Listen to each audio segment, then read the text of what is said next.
안녕하세요. 모렴치한 시댁과 연을 끄는 30대 여성입니다. 남편과 저는 직장 동료로 만났습니다. 남편은 주변의 사람이 늘 끊이지 않을 만큼 다정하고 자상한 사람이지요. 남편이나 저나 좋은 게 좋은 거라고 둥글둥글 넘어가는 성격이다 보니 큰 소동이나 다툼 없이 2년을 연애했습니다. 이후로 많은 사람들의 축복 속에서 부부의 연을 맺게 되었네요. 남편의 부모님, 그러니까 시부모님은 두 분 다 건강하십니다. 아버님께서는 중소기업을 다니시다가 은퇴하시고 지금은 아르바이트처럼 유명 식당의 주차장 관리 일을 하고 계세요. 어머님께서는 일평생 전업주부로 사셨고요. 남편의 형제관계로는 위로 나이 많은 신우가 한 명 있어요. 겉에서 보기엔 큰 문제는 없어 보입니다. 하지만 실상을 들여다보자면 시댁 식구들과 남편 사이는 대면대면하다고 할까요? 속에 있는 이야기는 잘 안 하는 눈치고 남편 말로는 정도 없다고 하더라고요. 그래도 지금은 남편이 돈도 잘 벌고 어머니께 용돈도 드려서 그런지 시어머니가 남편을 챙기려는 흉내는 내세요. 남편도 어찌됐건 자기를 낳아주신 부모님이니 도리는 하겠다는 생각이고요. 그도 그럴 것이 남편이 말하길 어려서부터 신우만 끼고 도는 어머님 때문에 어지간히 차별당하며 자랐답니다. 어머님께선 남편보다 5살 많은 그 신우를 나중에 음대 교수로 만든답시고 원래도 그렇게 재산이 있는 집은 아니었는데 있는 재산 없는 재산 다 끌어다 과외시켜서 대학 보내고 대학원에 해외 유학까지 보내고 돈을 말 그대로 쏟아 부으셨다네요. 하지만 막상 남편이 대학 갈 나이가 되니까 어머님께선 집에 돈이 하나도 없다고 먹고 죽을래도 없다고 말 그대로 죽는 소리를 하시더랍니다. 물론 그렇다고 해서 남편한테 대놓고 대학을 가지 말라고 하신 건 아니셨다지만 걸핏하면 공부 잘하는 애들이 세상에 널리고 널렸는데 너가 그런 애들하고 경쟁해서 어떻게 이기겠냐며 무시하는 이야기를 해대셨으니 어린 남편에게 얼마나 상처가 됐겠어요? 결국 남편은 등록금이고 뭐고 알아서 하겠다며 도끼를 품고 말 그대로 이를 갈며 공부를 했답니다.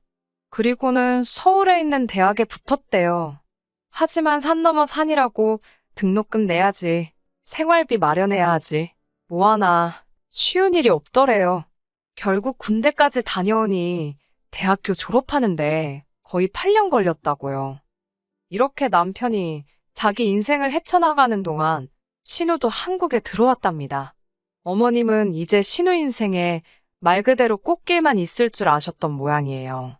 하지만 음대 교수가 쉬운 일은 아니잖아요. 무엇보다 이제 돈도 하나 없었던 시댁에서 계속해서 신우 뒷바라지를 해줄 수도 없었겠지요. 저희 신우를 직접 보시면 아시겠지만 키도 늘씬하고 예쁩니다.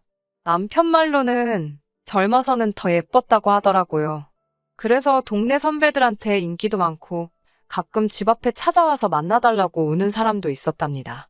그래서인지 어머님께선 언젠가부터 교수 같은 거 안 해도 그만이다. 연예인을 시킬지 고민 중이다. 돈 많은 집에 시집가서 사모님 소리 듣고 살 팔짱가 보다. 그런 식으로 말씀을 하고 다니셨대요. 그리고 실제로 한국에 들어온 지 2년 만에 신우는 결혼을 했습니다. 부모가 중소기업을 한다는, 그리고 그 사업을 물려받을 거라는 남자를 만나서 정말 못만 갔지요. 그런데 그런 신우가 이혼을 했습니다. 저희가 결혼하고 얼마 지나지 않았을 때였어요.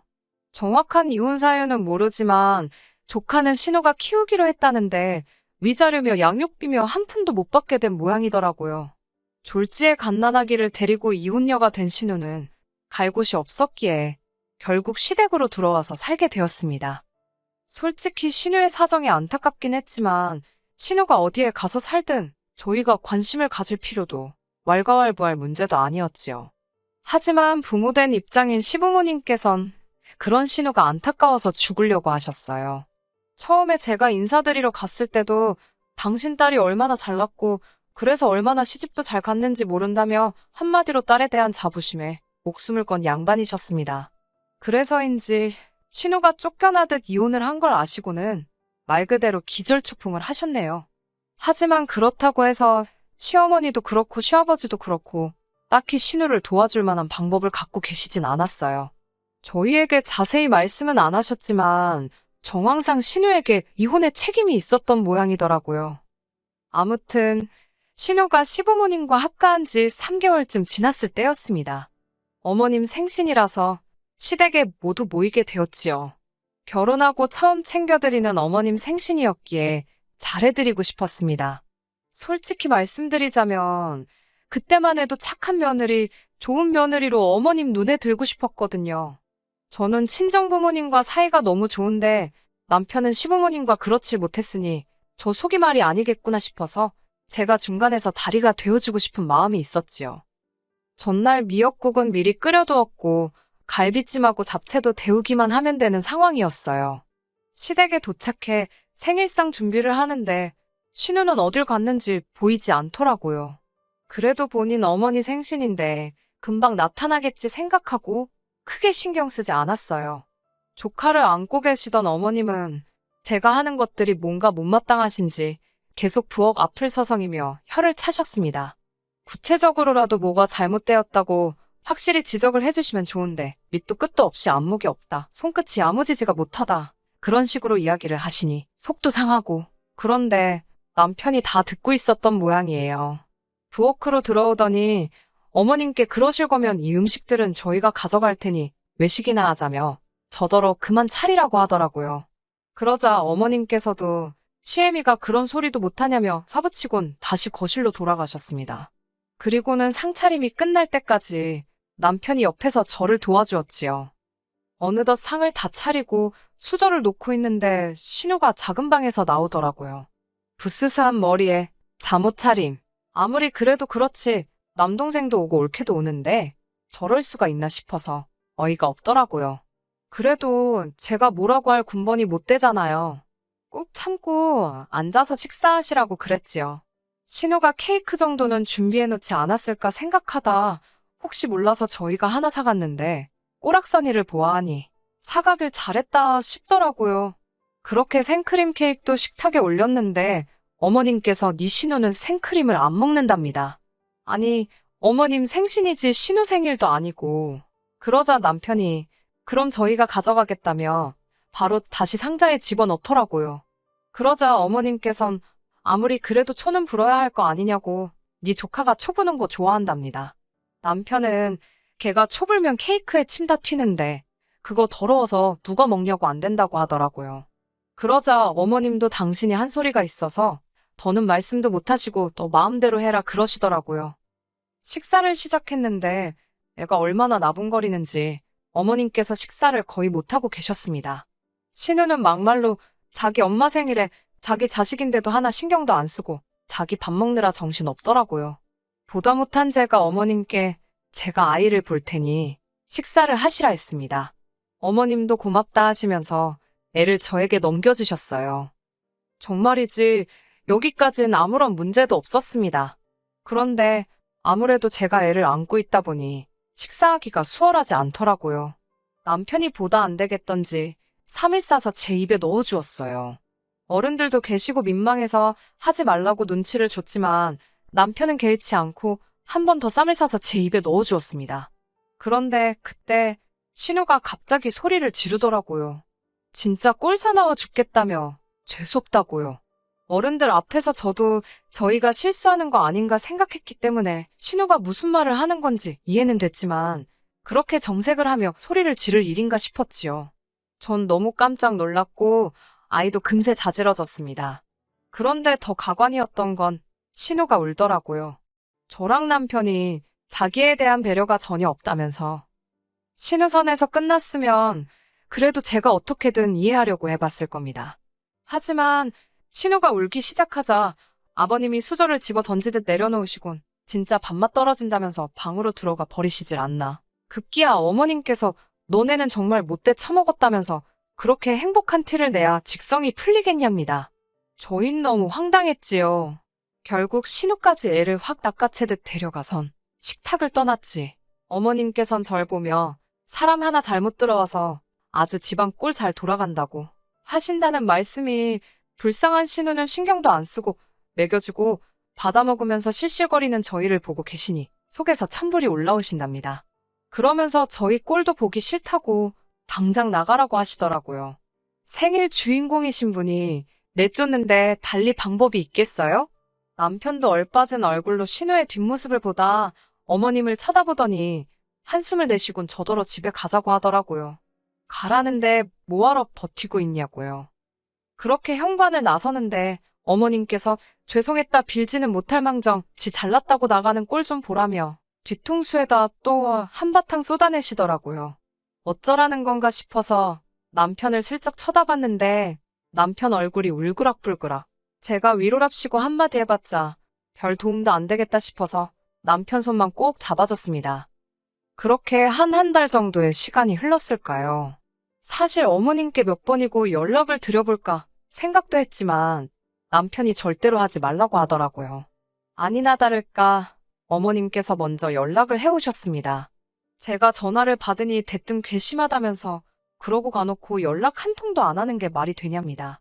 쫓아내셔서 쫓겨난 건데 저희 잘못이라 하니 뭐라고 할 말이 없더라고요. 그래도 어쩌겠어요. 몇 번이고 죄송하다 말씀드리고 무슨 일로 연락을 주신 건지 조심스레 여쭈었지요.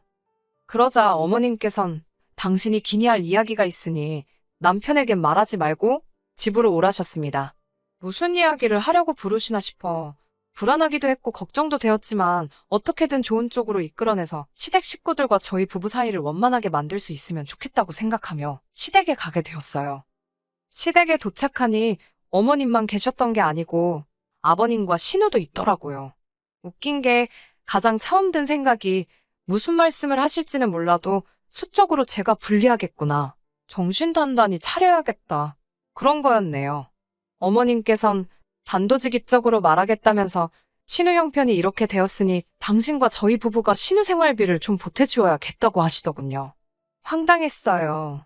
사지육신 멀쩡한 신우의 생활비를 왜 저희가 보태야 하는지 도대체 이해가 되질 않았지요. 어머님께선 저더러 넌 아직 애가 없어서 모르겠지만 여자 혼자 애를 키운다는 게 얼마나 어려운 일인지 아냐며 당신들이 신우 생활비로 50만 원을 보탤 테니 저희더러 100만 원씩 보내랍니다.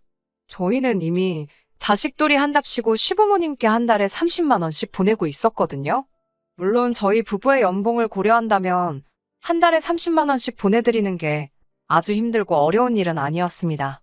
하지만 어머님 아버님께서 남편을 어떻게 키우셨는지를 알고 난 이후로는 솔직히 그 30만 원도 내켜서 드린다기보다는 말 그대로 자식으로서 드리고 있던 건데 이제 신우한테까지 생활비를 대주라니 황당했지요. 저는 아무 말도 하지 않았습니다. 제가 대답을 하지 않으니 어머님 아버님께서도 답답하셨는지 왜 대답을 안 하느냐고 절 채근하셨어요. 급기야 아버님께선 저더러 소잡아먹은 귀신이 들었냐며 빨리 알겠다고 하라며 악을 쓰시더군요. 저는 아버님 어머님께 안 될 것 같다고 말씀드렸습니다. 그러자 신우가 치사하고 더럽네 어쩌네 내 동생이 번 돈이 네 돈이냐며 네가 뭔데 된다 안 된다냐고. 저도 짜증이 나서 그럴 거면 애시당초 남편한테 직접 물어보시지 왜 사람 귀찮게 오라가라 불러놓고 안 된다니까 화를 내냐고 받아쳤어요. 그러자 어머님께선 저더러 어디 배운 데 없이 손윗사람한테 달라드냐며 지금 네 신우 무시하냐입니다. 네 신우가 얼마나 잘났는 줄 아냐면서 너까지 거랑은 상대도 안 된다는 거예요. 그 말을 들으니 저도 말 그대로 눈이 뒤집히더라고요. 제가 그렇게 잘나서 위자료도 한 푼 못 받고 이혼해서 친정에 기어들어 사냐고 받아쳤습니다. 저도 제가 말이 지나쳤다는 건 인정합니다. 그러자 아버님께선 절 가만두지 않으시겠다며 손을 올리셨고 저는 말 그대로 옆에 두었던 제 핸드백만 들고 도망치듯 시댁을 나왔습니다. 차에 올라탔는데 심장이 벌렁거리고 한편으론 억울해서 눈물이 쏟아지더라고요. 남편에게 전화를 걸었더니 제 목소리를 듣곤 대번에 무슨 일이냐고 묻길래 방금 있었던 일을 털어놓았습니다. 당신 누나한테 막말한 건 너무 미안한데 자꾸 나를 무시하니까 나도 모르게 그런 소리가 나갔다며 미안하다고 했어요. 그러자 남편은 잠깐 말이 없더니 그냥 차 안에 있으랍니다. 자기가 지금 온다고 1시간만 기다리라고요. 남편은 약속한 시간보다 조금 일찍 도착했어요. 저를 보더니 미안하다며 같이 시댁으로 가자고 하더라고요. 시댁에 도착해 초인종을 누르니 어머님께서 빌러 왔냐라는 말과 함께 문을 여셨어요. 그러다 남편을 보고는 조금 놀라신 듯 했지요. 다시 온 가족이 거실에 모였습니다. 아버님께선 다짜고짜 저를 가리키며 저런 물건을 데려오다니 기가 막힌답니다. 그러자 남편이 아버님께 그런 식으로 말씀하실 거면 그냥 가겠다고 하더라고요. 어머님께서도 아버님께 가만히 좀 있어 보라며 아버님을 진정시키셨어요. 남편은 대뜸 그래서 총 해달라는 게 얼마냐고 어머님께 묻는 게 아니겠어요. 전 솔직히 좀 당황스러웠습니다. 늘 제 편인 줄만 알았던 남편도 결국엔 어쩔 수 없구나. 그런 생각도 들었고, 다 적을 순 없지만 별의 별 생각이 머릿속을 스쳤거든요. 서운하기도 하고 허탈하기도 하고 저만 바보 된 것 같기도 하고 반면에 어머님의 얼굴엔 금세 화색이 돌았습니다. 어머님께선 한 달에 이래저래 150이면 넉넉지 않겠냐며 아까 저에게 말씀하신 금액보다 더 큰 금액을 부르시더라고요. 착한 아들이 이번에도 당신 뜻대로 해줄 거라 생각하셨던 모양이에요. 하지만 남편의 입에서 나온 대답은 뜻밖이었습니다. 그렇게 드리면 자기에겐 뭐가 돌아오냐고 묻더라고요. 시댁 식구들도 저도 놀라서 남편을 쳐다봤습니다. 남편의 장점이자 단점이 계산적이지 못하다는 점이기도 했고 그런 식으로 따지는 모습은 본 적이 없었으니까요. 당황하신 듯한 어머님과 아버님께선 가족끼리 돕는데 그런 게 어디 있냐입니다. 그러자 남편은 자기 대학 다니고 그럴 때 아무도 자기를 안 도와주지 않았냐며 그런데 자기는 왜 도와야 되는 거냐고 묻더라고요. 자식된 도리는 충분히 하고 사는 것 같은데 누나 돕는 것도 뭐 도리가 있는 거냐고요. 그러자 신우가 동생의 도리 모르냐입니다. 남편도 누나의 도리는 없냐고 받아쳤고요. 그러자 어머님께선 당신이 너무 오래 살아서 별소리를 다 듣는다며 서럽다고 그러셨어요. 뜬금없이 감정에 호소하시더라고요. 당신의 착한 아들이 여우 같은 저를 만나서 돈 몇 푼에 저렇게 연연하는 놈으로 변했다네요. 그리고 덧붙이신 말씀은 충격적이었어요.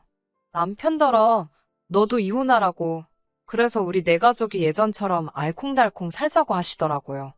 신우 이혼했을 땐 개거품을 물고 쓰러지시던 양반이 아들더런 이혼하라고. 전 남편의 그런 얼굴은 처음 봤어요. 남편이 정말 무서운 얼굴을 하더니 이제 아예 자기 인생을 망칠 작정이냐며 어머님께 악을 쓰더라고요. 이혼을 할 바엔 이 가족들하고 연을 끊겠다며 자기 좀 제발 호적에서 파달라고 하더라고요. 그 망할 자식돌이 좀 안 하고 살 수 있게 해달라면서요. 그러면서 저한테 사과하기 전까진 안 보고 살 줄 알라며 제 손을 잡아 끌고 나왔답니다. 이후로 저희 부부는 시댁에 안 가고 있어요. 벌써 반년도 지났지요. 그래도 계속 보내드리려던 용돈은 끊지 않으려고 했는데 남편이 절대로 드리지 말라더군요. 저도 고민 끝에 남편의 의견에 따르기로 했습니다. 시부모님께서 제 남편을 어려워하고 불편해하셨으면 좋겠다. 솔직히 그런 생각이에요. 대부분 사람들이 남편도 결국 시댁 식구더라. 그래서 이혼했다 하는데 그래도 저는 참 운이 좋은 사람인 것 같아요. 앞으로도 지금처럼 남편이 제 편이 되어주고 제가 남편의 편이 되어준다면 어렵고 힘든 일은 없겠지요? 시부모님이나 신우를 생각하면 안쓰럽고 안타까운 마음이 들긴 하지만 멋대로 나서지 않으려고요. 제가 지금 지켜주어야 할 건 제 남편이니까요. 끝까지 들어주셔서 감사합니다. 오늘의 사연은 여기까지입니다. 구독과 좋아요, 알람 설정 부탁드리고 더 좋은 사연으로 다시 찾아뵙겠습니다. 감사합니다.